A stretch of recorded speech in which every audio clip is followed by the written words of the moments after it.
Niet veel knarschade. Ik zie wel dat je een klem- en zuiggewoonte hebt. Hier voelt het nog wat stijf. Ja.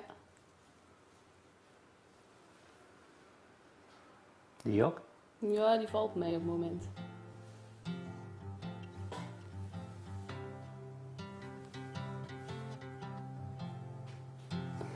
Dat komt door het zuigen. Oké. Ik sliep op dezelfde kamer als mijn zusje en die riep dan midden in de nacht: nee, je doet het weer, stop er eens mee. En ja, ik wist helemaal niet wat ik deed, maar ik maakte schijnbaar volgens haar heel erg veel herrie. En dat was dan vooral denk ik het klappen van de kaken op elkaar. Het echte tandenknarsen is het onbewust over elkaar schuiven van de tanden en de kiezen. En dat gebeurt dan per definitie met hele grote kracht.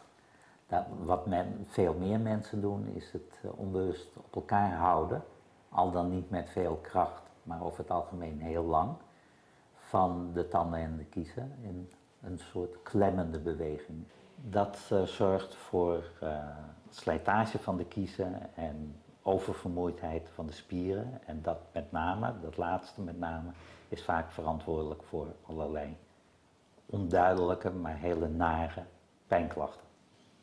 Ja, stijve kaken, dus hier heb ik met name ook wel de kaakkopjes die regelmatig uit de kom eigenlijk schieten. En de hoofdpijnklachten met name in dit gebied. Echt hele vervelende hoofdpijn waar ook geen gewone paracetamol of zo tegen helpt.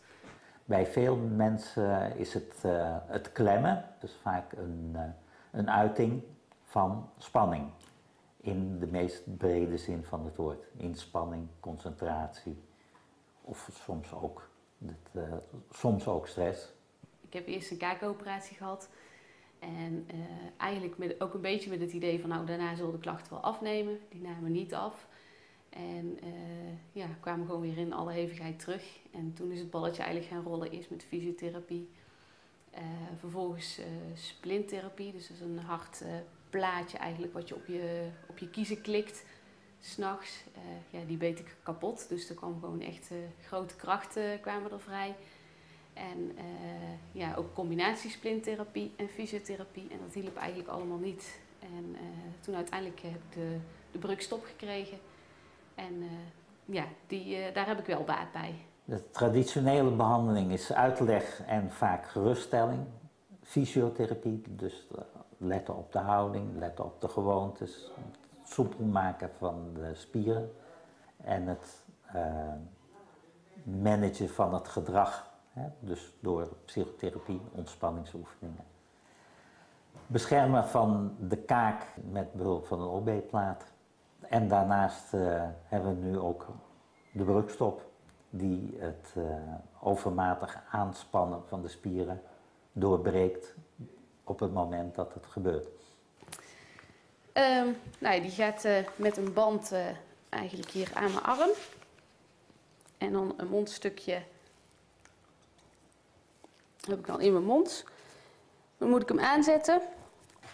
En die registreert eigenlijk als ik klem of knars met een bepaalde kracht. Die is ingesteld op mij. En dan geeft hij een pulsje af. En dan ontspannen mijn kaken weer. Dus het pulsje hij registreert met deze puntjes, elektrodes. En die sturen eigenlijk het signaaltje naar dit kastje, wat eigenlijk een soort computertje is. Je schijnt ze te moeten kunnen voelen, maar ik voel ze eigenlijk niet. Dus we hebben wel eens getest zo van nu moet je pulsje voelen, maar ik ben me er eigenlijk niet echt bewust van. Ik heb veel minder hoofdpijn, dat vooral. Voorheen had ik bij wijze van spreken elke dag hoofdpijn en incidenteel een dag dat ik geen hoofdpijn had. En nu is het eigenlijk andersom. Dus ik heb bijna geen hoofdpijn en af en toe een dag dat ik wel hoofdpijn heb.